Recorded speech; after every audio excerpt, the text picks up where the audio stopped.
Hi, welcome to another episode of PassionPod. I'm Whitaker. I'm the head of Marketing and Publicity. And I'm Tosca Musk. I'm the founder and CEO of Passionflix.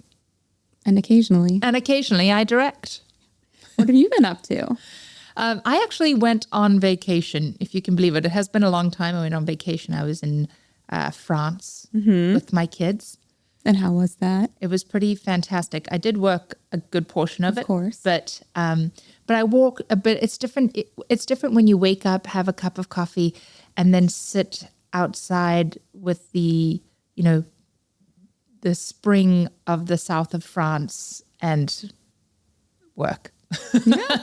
Than when you sit in an office. What were you working on? I was working on the Black Dagger Brotherhood because we had to approve some visual effects and music, some score, which is really great. We're going to touch base a little bit more on that later. And then I started to read some scripts. Ah, what scripts are you working on? Well, I started reading again, Royally Screwed. And then also we have the first 2 episodes of season 2 of the Black Dagger Brotherhood. Yay! So I'm reading those 2. They're only the first drafts and they're good and they're going to be fantastic. And it's just every time you see the first draft of something in my mind, because I have such incredible visions of what, how the show opens.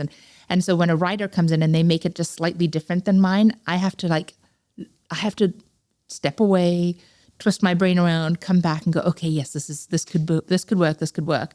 But then I end up rewriting the whole beginning. Well, you're probably looking at it differently now too, that you filmed season 1 and worked with all the actors. So I have to imagine that's very different. Absolutely. And they have, and so now when I hear when we see the dialogue written, I can actually hear who Butch is, and I can hear Michael, I can hear Sia, I can hear Alex, because the whole opening of the Lover Eternal, the second season, is it's a scene inside the pit with Vicious, Butch, and Rage. Yes. And so before they go out to a club. So I see the whole thing in my mind. I see how we introduce Mary. I see how we introduce John Matthew. I see how we introduce Bella. So it's just, I just want to see that on the page. So, Alice, who's our writer, done a phenomenal job. It's just a matter of me taking it and putting my vision onto that page as well.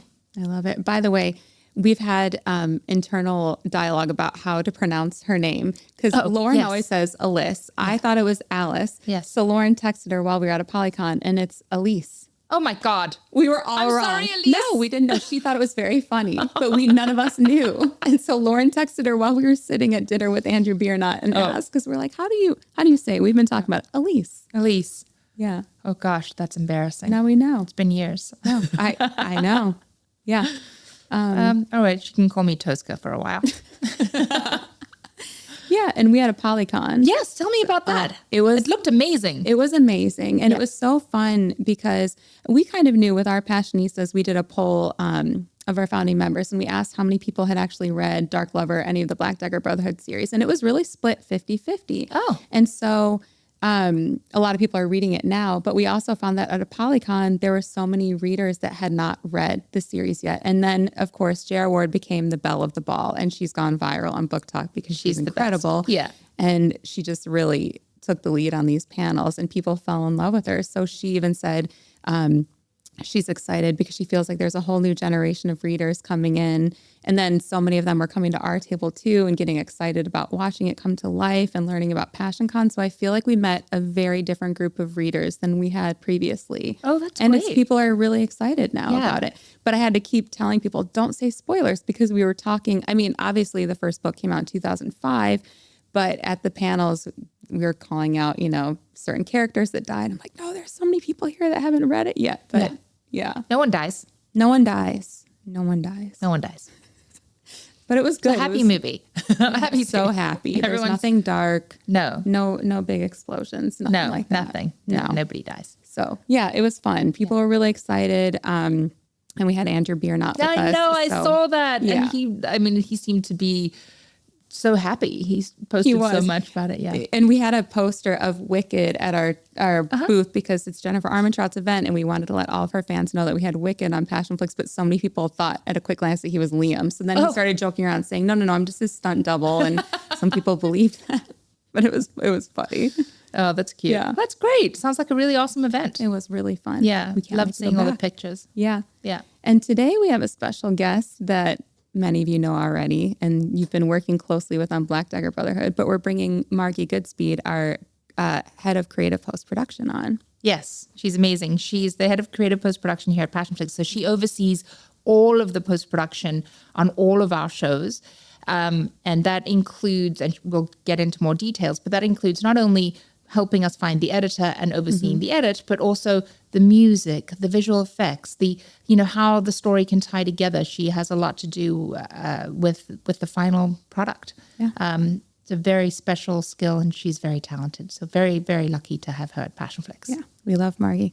Well, let's welcome her on. All right.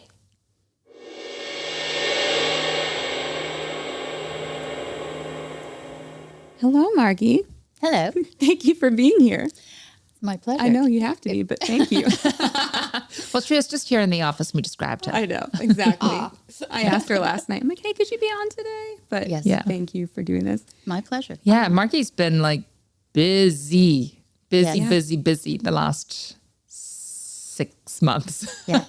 Dancing as fast as I can. Yeah. Yeah. Yeah. Yeah. Can you tell us a little bit how Black Dagger Brotherhood's been different versus everything else you've worked on for us? And was it different timing wise? Because you started pretty early too, right at the beginning. Yes. No, well, in a way, she was finalizing Lick. That's right. So she was finalizing Lick and then just overseeing PassionFlix, overseeing Black Dagger Brotherhood as well. And then, had to jump right in. jumped right in. Yeah. How it was different. Well, that part wasn't different. I often am doing multiple things at once. But we had a second editor come on, Mel Annan.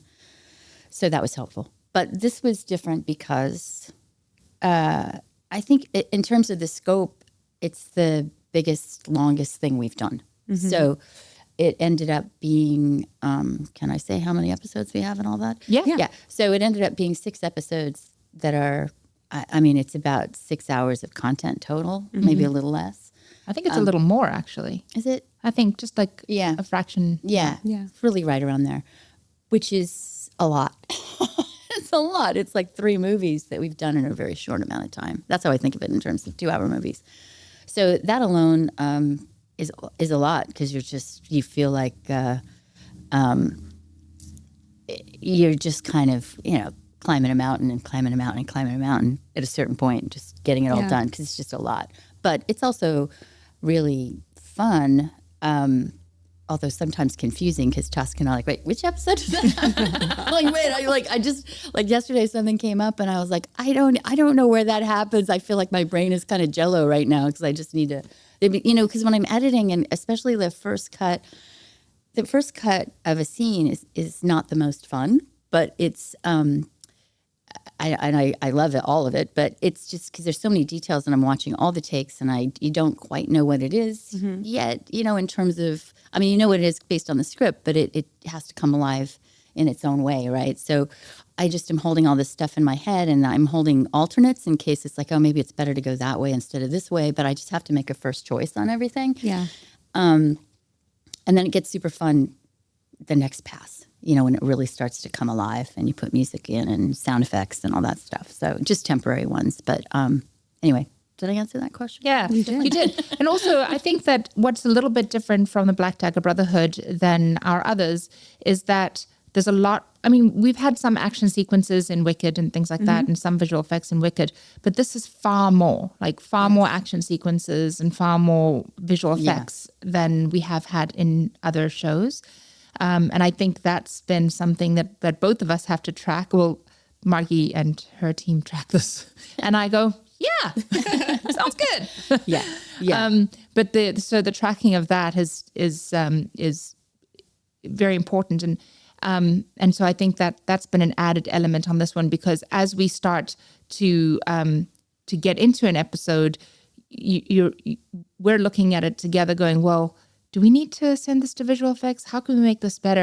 And we have a really great visual effects team. So, sometimes in the past we might go, well, no, we can probably cut around that. But in this situation, we're like, no, let's send it over to visual effects. Let's see if we can enhance it. And so that sort of thing's been really great on this one. Yeah. When you're preparing to film something like Black Dagger Brotherhood, do you sit down beforehand and kind of map out what visual effects you think are going to be needed? How does that work? And what kinds of things, for people that don't know, what kinds of things would you maybe add on a visual effect at the end, if that makes sense, or afterwards, like you're talking about? For the most part, we do plan ahead of time as to what's going to be a visual effect. So when we're actually shooting it, the script supervisor will put a V on the slate before we shoot a specific scene so that Margie and her team know this one is slated to be a visual effect. And so what we planned on doing, for example, was, obviously the characters materialize and dematerialize. And so that would be considered a visual effect.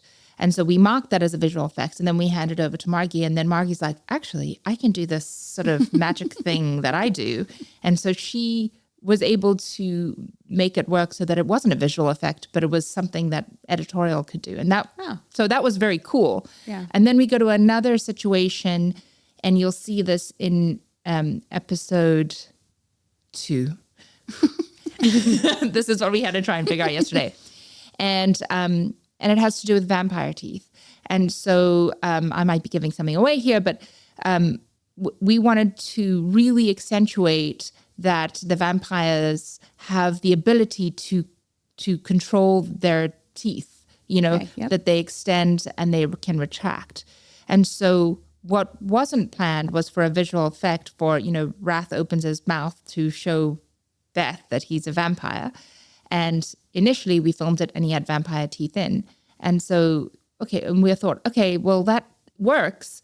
But what if he opened his mouth and his teeth grew? Ooh, and so we added that as a visual effect because that is kind of cool. That's more like, we definitely know they're not fake because your teeth are elongating.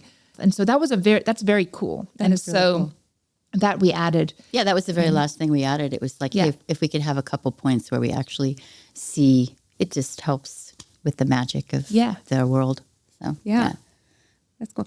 And you mentioned there's 6 episodes, and originally it was written as 5. So when you got in the editing suite, was that when you started talking about it? Is this something you kind of knew right away when you were cutting that first episode together?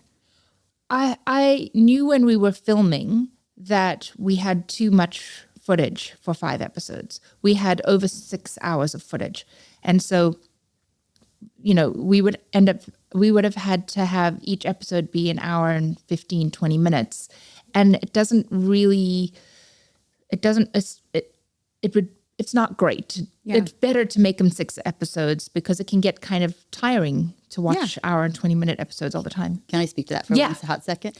So what happened was, we shot before Christmas and had it all, we first edit the scenes. It's just called an assembly because it's just the scenes are all put together, and they were put together in the 5 episodes. And I said to Tosca, it's like 6 hours long. This is 6 hours long. And we were talking about whether or not we could break it into 6 or not. But we first just needed to watch it. So coming back in January, we had here in Georgia an alert that we were going to have a snow day and we were going to be snowed in.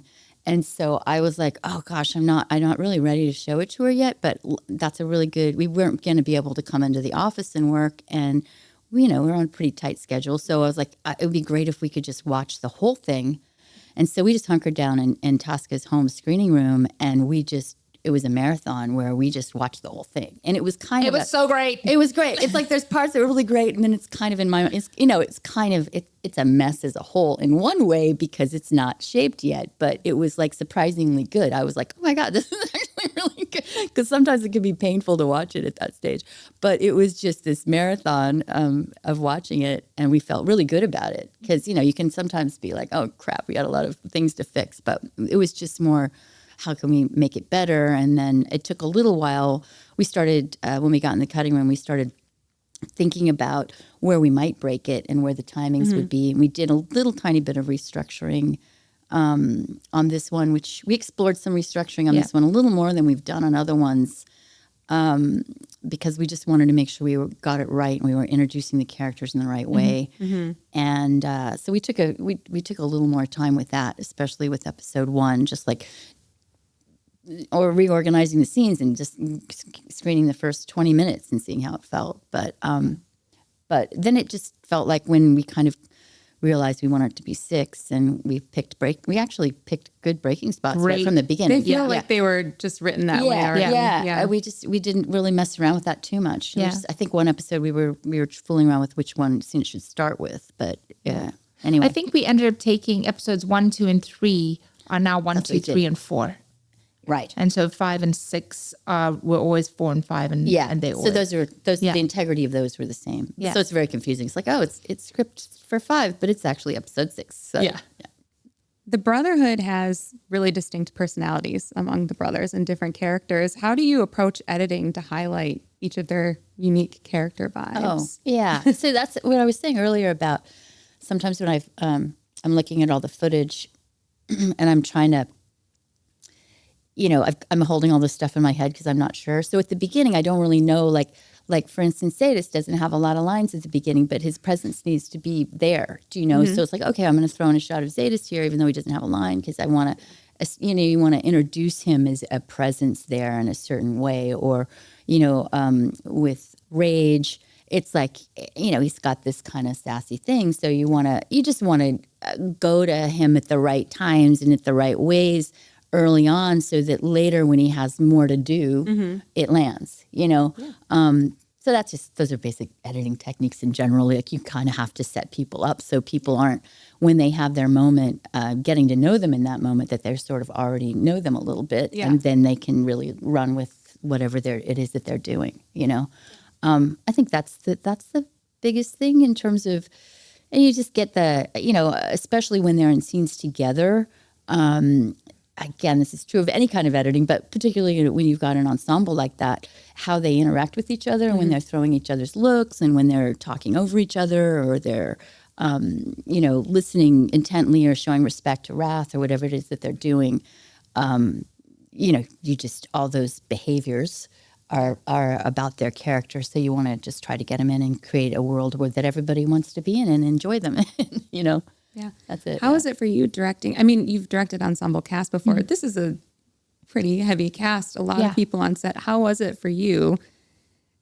Obviously helping them make sure all the character traits are coming out as they should. How was it for you? It was stressful. Yeah, it's very stressful because you're there, you have a lot of people on set.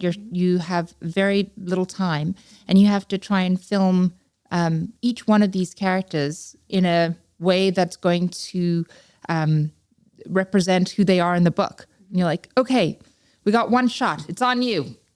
Yeah, give me Zadis. You know what I mean? It's the very fortunate part of it is that our cast, our brothers, were so aware of their characters, and they had read the book and books. Many of them had read many of the books, and so they knew exactly what they should be doing. And so that was very helpful.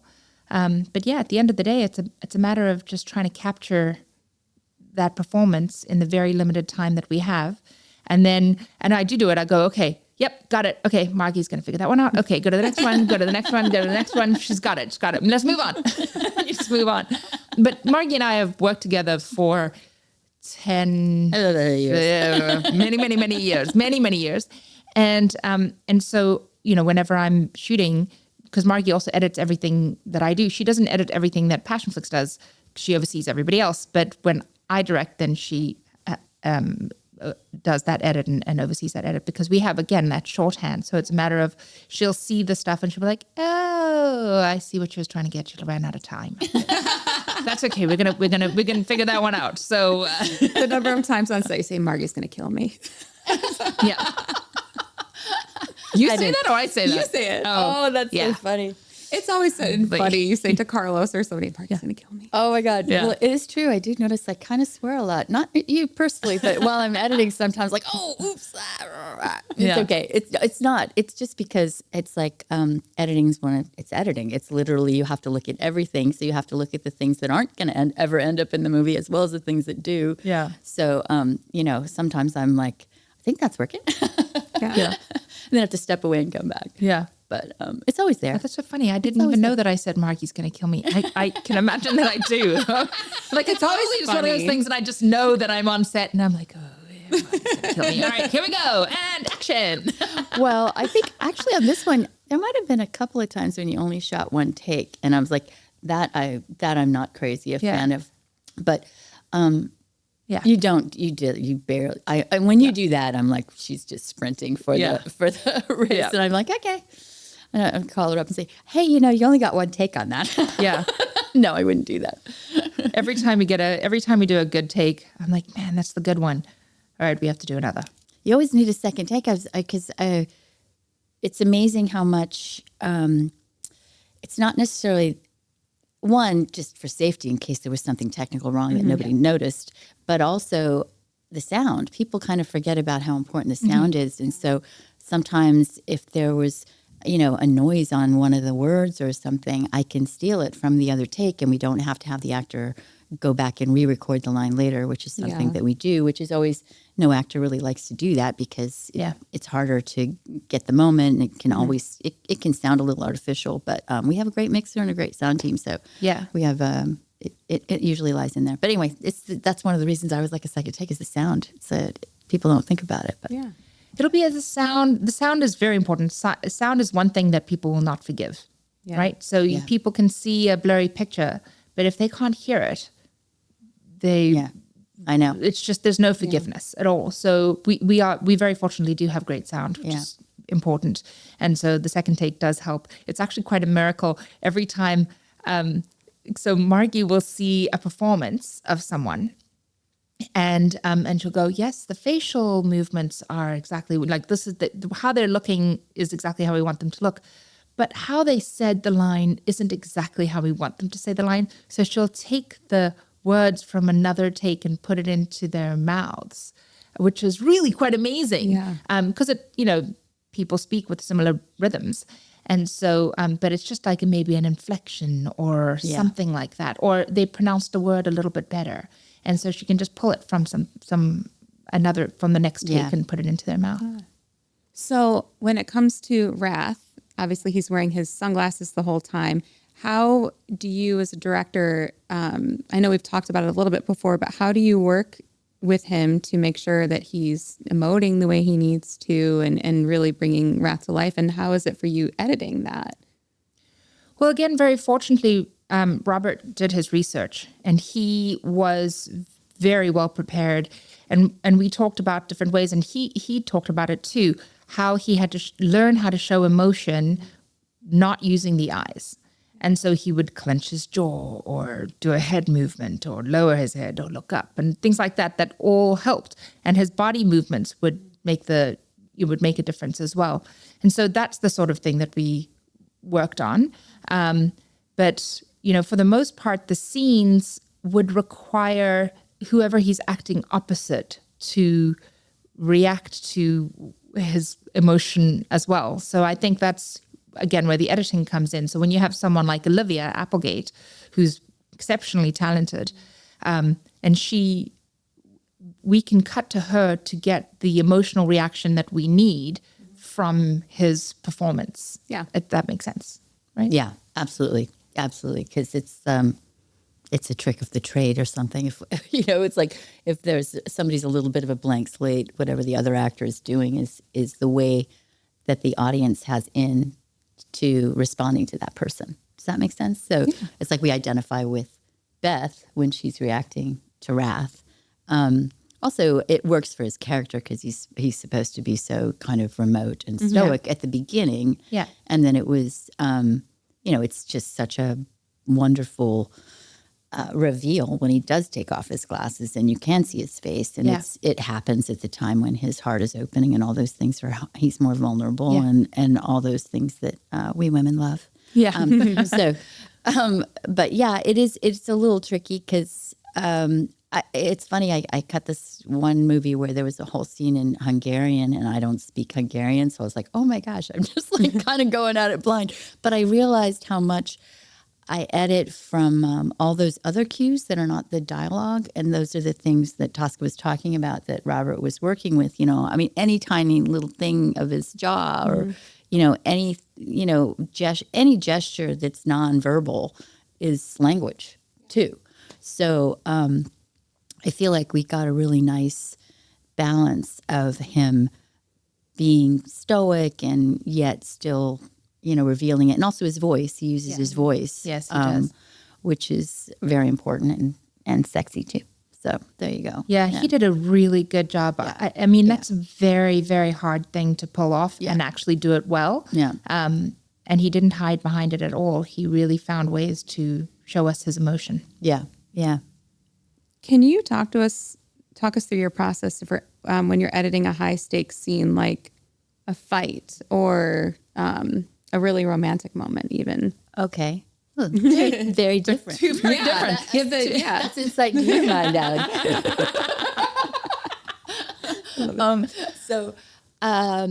Fight. Oh gosh, there's a certain level of mechanics to every. There's kind of an architectural. I'll say it like that. So the fight scenes have been choreographed. Mm-hmm. So those are just a matter of which is the best angle to show that punch, if that's what it is, and then it's just a matter of trying to make it feel exciting. Yeah. I don't know what to say. It's like, but I can give you a very good example. So we are, we basically locked picture on everything, but we had a look again yesterday at visual effects because when our lessers die, there's a pop and a light and explosion and then a little bit of dust that goes off and then that dust disappears.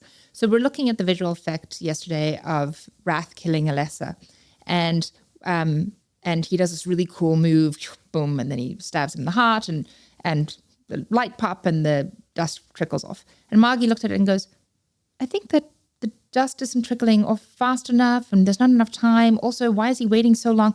So something that we wouldn't normally do is she just, this far down the process, she looked at the fight sequence again and realized, oh, wait, hang on a second. We shouldn't be waiting that long for Wrath to stab him. And she just slid the cut over a little bit so that Wrath moves a little bit faster and we have a little bit more time with the dust.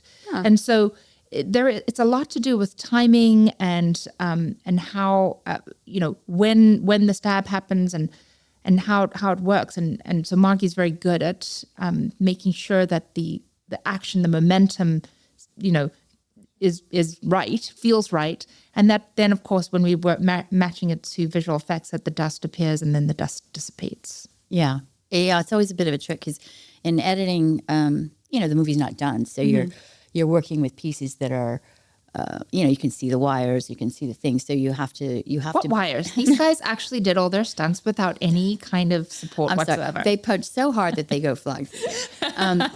You have to forget those things and be able to focus your attention. But like Tosca was saying, it's like you're imagining what the visual effect is going to do. And, if it was a longer schedule, we'd have more time to go back and forth and change the cut if we needed to. But we've already turned over to composing and we've already turned over to sound. And so you don't want to change the length of anything. Yeah. Because you could, and people do it all the time. But, early on, when I was talking to Tosca about how we can do these movies and these budgets, like we have to lock picture and that's it. Like that's how we should do it. So that's what we do. And so there's a few little adjustments, like Tosca was saying, that we can do. But they just, it's like first you're just kind of muscling through it, and then you put some music on it. You put some sound effects for the fight scenes. It's amazing. Like you do once you put the sound effects on and all those things, it just really starts to come to alive. But the more subtle scenes, like can I reveal? It's not my most fun to cut the sex scenes. I don't know what to say.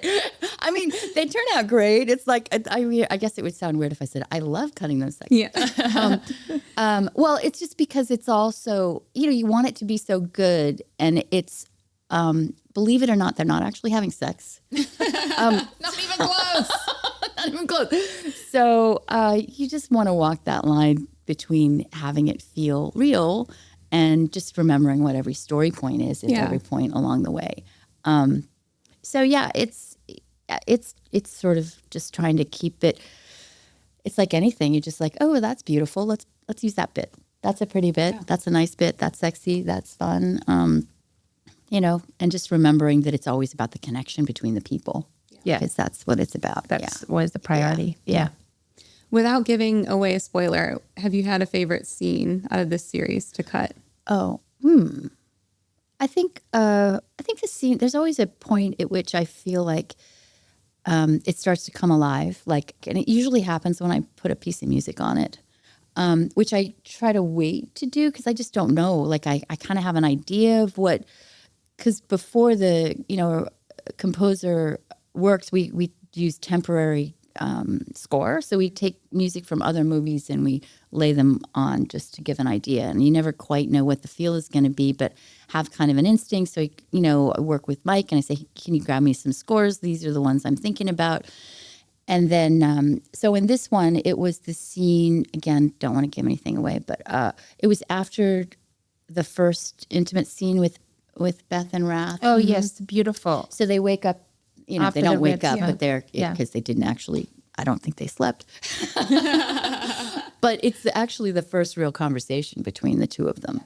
And it's just in Beth's apartment, and it's it's I don't know, maybe a 6-minute scene, something like that. And Tosca's shooting away, right? So, and I try to just communicate with her, and show her things like, hey, here, I put this together. I just want to make sure you got all the pieces you want and all that sort of thing. So I try to not bug her too much. But then this one, I was like, I put a piece of music on it. And I thought, oh, this is pretty cool. I'm going to send it to her because it'll be fun for her to see that. It's like kind of, you're doing a good job. Keep going. Yeah, it was nice. And so that was the one where I it started to come alive, and it just was. They just both did a beautiful job, and it was beautifully shot and directed and all those things. So that's a beautiful scene. It's really nice, actually. Yeah, it's a really beautiful scene. Yeah. You can feel the connection between the two of them really well. It was great. So sometimes just when it comes to the shooting schedule, it's not always great when you're shooting a series to shoot the very beginning of the series at the very, very end of the entire season of shooting.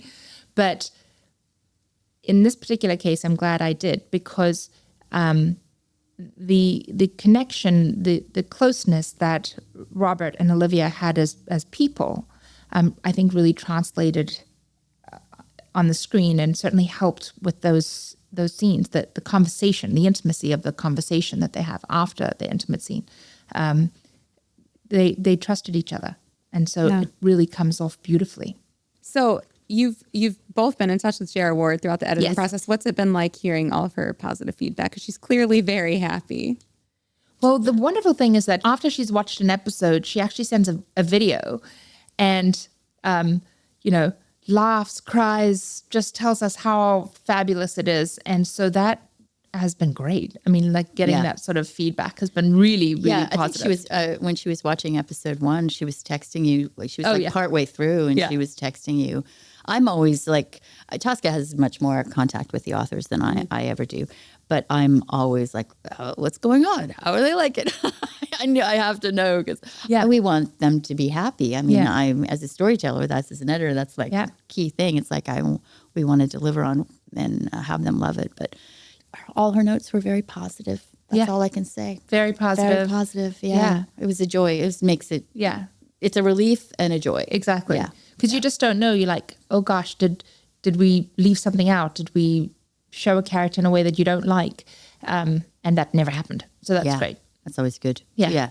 One of the things that is the most impressive, and we touched briefly about briefly on this when it comes to music, and but Margie is exceptionally talented when it comes to selecting music and score for all of our movies and series. And of course, we work with Mike Carpenter, who heads up music at PassionFlix. But Margie just knows what music is going to go on a scene and what fits to help us, because music is so important. And people may or may not know this, but the composers in there, and they have this score that goes underneath the scene that encourages the emotion that the filmmaker is trying to convey to the audience. Yeah. And so when you have to put on temp music, it's not always how it's going to be, but Margie just knows how to do it. So you can sit there and she'll put the music on and it'll just take you through the scene. You don't even know that that's happening because it's all subconscious. So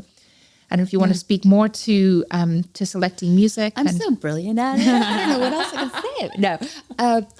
Well, do you have a conversation before? Like, did you have a conversation before you were starting with Black Dagger Brotherhood on? I'm trying to think. Well, I said I like the music from The Matrix and I like this more industrial feel. Oh, yeah. But that doesn't always work for, for conveying emotional scenes. Sure. It'll work for a lot of our fight sequences or.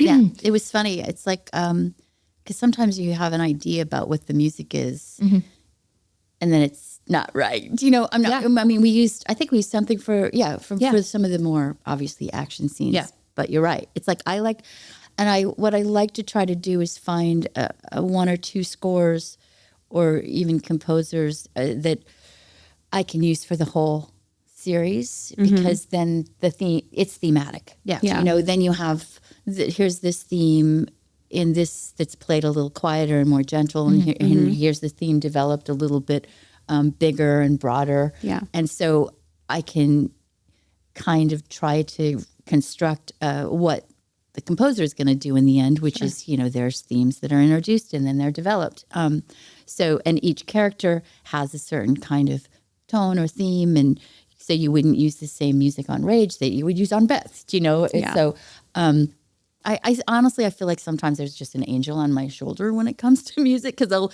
listen to a bunch of scores and it's sort of in my head. That's what I mean, why stuff is in my head. Yeah. I don't know how I'm going to use it. And sometimes I'll make little notes about, this could be good for that. Or if Tosca happens to be in the room, like we'll just listen to a few things and she goes, oh, I think that could be good for Beth or this is good for that. And so I'll remember that. And when it comes time and a scene comes up, I go, oh, this is a good match. Let me try it here. And it's amazing. Sometimes you just lay a piece of music in and it's semi-random. I was like, oh, it should start here. And then you play it and you're like, wow, that works so great. And but that's also a lot to do with the rhythm of editing, right? So there is a rhythm and there is a beauty to it, right? Because there's how you look at it and when you cut to this and how you have an emotional moment in a scene, things like that. So oftentimes when a scene's cut and then we're like, well, let's place music on. And she places it starting here and she goes, well, let's see what happens.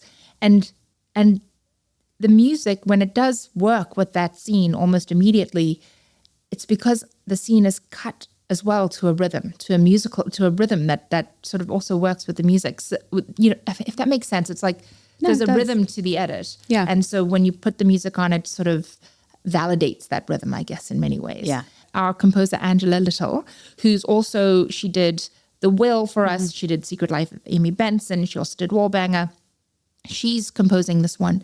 And she really was able to create something of her own that really had the same impact. Yeah, she knocked it out of the park. She really knocked it out of the park. Yeah. And it's beautiful. And when you listen to it, you'll hear how it's just, if you spend time listening to the music, listening to the score, you'll feel the off kilter, the slight change, use like hinge sounds and stuff like that, and then choral and all sorts of stuff. And it's really great. One thing that's really helpful as an edit in the edit is because I like know what's in the sausage. Like I know what I've been doing, and so it's a little harder for me to be objective in the moment. And so if Tosca, the director, didn't see me do it, didn't know. So she's just watching the movie and then that comes in, which is great because it's like, and she just loved it. And I was like, oh, thank God. You know, because you just never know. She could have been like, what the hell? Yeah. Yeah. But I loved it. It was so good. And I felt, I thought, okay, great. We are 100% on the same page on this thing then. Yeah. So the very first movie that Margie and I worked on for Passionflix, not when we first started working together, she was editing Hollywood Dirt. And so that was our first together on Passionflix. Hollywood Dirt, of course, is like still our first baby and so fabulous. Loved that one. And so how do you think things have changed, or have they, since we made Hollywood Dirt? Oh my gosh. All the way to 30 movies and series ago. I guess we're not splitting a can of tuna fish for lunch, I guess. I don't know. That's true. I don't know. It's like memory pulling out of there. Wow, how have things changed? Well, if I can say it from just my very specific point of view, movies have a certain kind of structure, and there's kind of, you just as an editor, you get kind of instinctive, like, oh, this scene's too long, this has to go like this, like that. So with Hollywood Dirt, I remember I'm like, well, that scene's, we got to get rid of that scene. It's too long. It's this or that. There was like, it was like I was sort of in that mode of it has to conform. Our movie has to conform. And Tosca said, we can't cut that scene out. The fans love that scene. We have to, because I was like, okay, well, then I got to figure out how to make it. I guess I sort of surrendered over to this world of romance. And it was kind of, that was the beginning. And then Afterburn, Aftershock, when we had a screening of a work in progress with some other people, and Lauren was there, and it's like basically talking back at the screen and loving it. And I'm like, I started to understand what these movies are doing and who the audience is and what it is. And then with Driven, that again was much longer. It was 2 hours and 40 minutes, I think, that first one. I realized that it's like, it's more like reading a book in the sense of when you open up a book, you just want to be in that world of that book. You want to, we call it, luxuriate. We say luxuriate in the moment. You're luxuriating in it. You're not like on an agenda like, this has to happen and that has to happen, which, movies tend to have, I'm going to say it's a little more male, conflict resolve. Whereas women want to have a long conversation. And we've talked about this before. It's like in Driven, there's an 8-minute scene of a conversation on the beach when they're getting to know each other. And I'd never cut an 8-minute scene before. I was like, oh my God, where's this thing?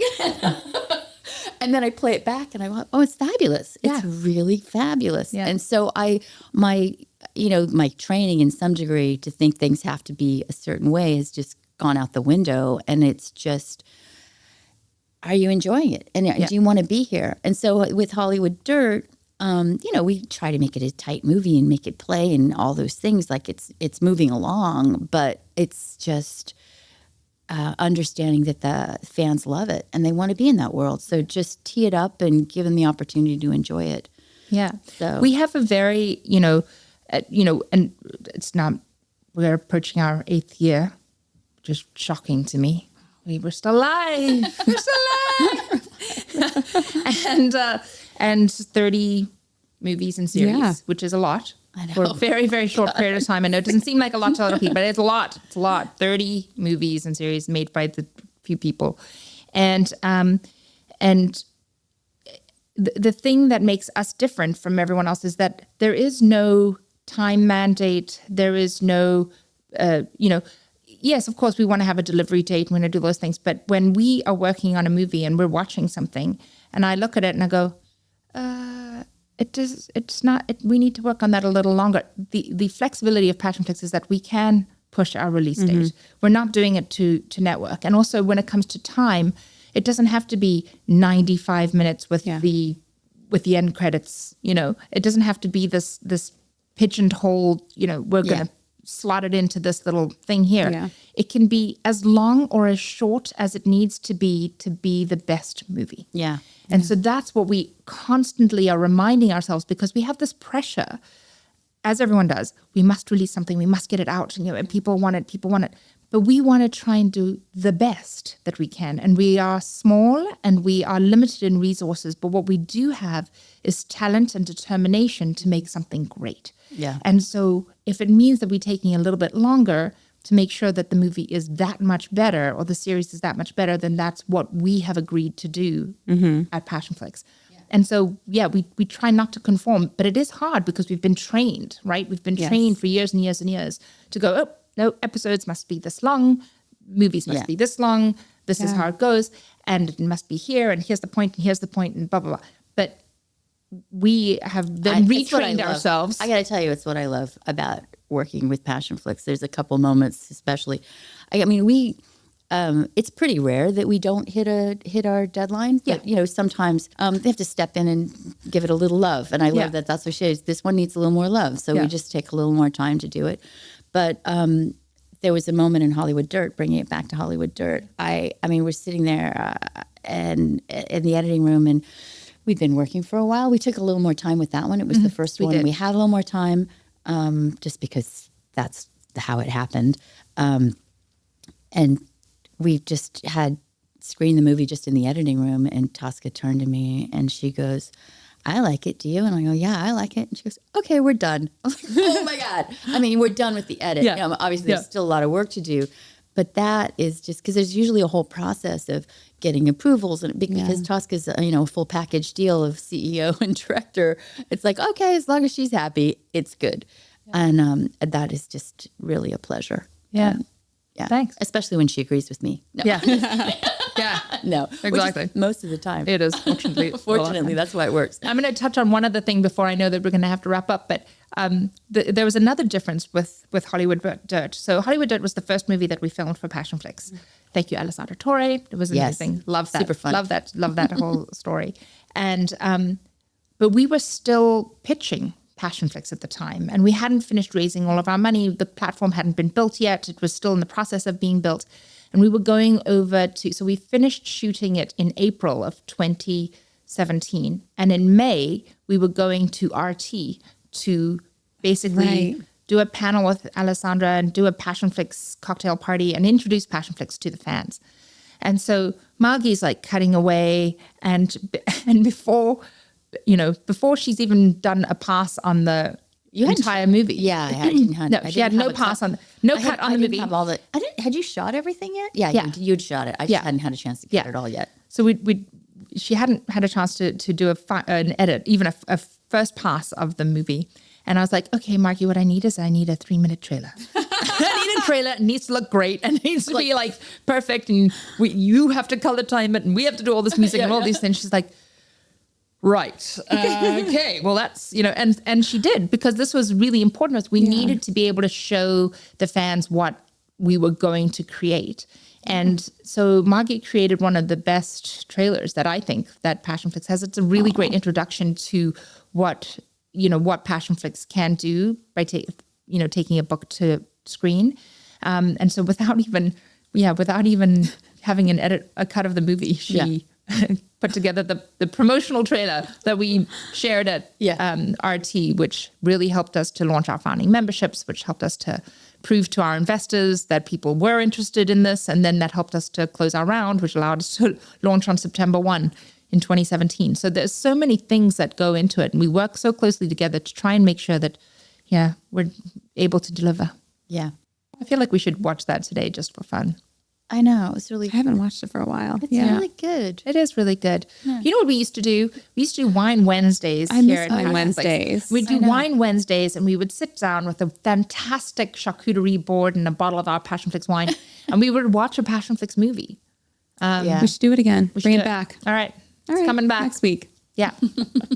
Good. Thank you so much, Margie, for coming on today, last minute. My pleasure. My pleasure. We loved it. And thank you for listening in. If you want to call us and even text us, ask us a question, leave a comment, you can call 770-648-3677. Also, feel free to comment on YouTube or Instagram, wherever you're watching, and we'll check out your questions and maybe answer them on an upcoming episode. Maybe answer them. Maybe I like the maybe. Maybe answer them. She's so coy. Depends on what it is. They want all the spoilers. Oh yeah, you can't. We can't. You can't do that. No. You don't really want spoilers. You think you do, but you don't. You don't. No. Tosca does. You don't. I really miss spoiling everything. Like, I remember how back in the day I would spoil everything, and then Allie came along. I'll give you something to spoil soon. Okay. Spoiler woman. Thank you. Bye. Bye.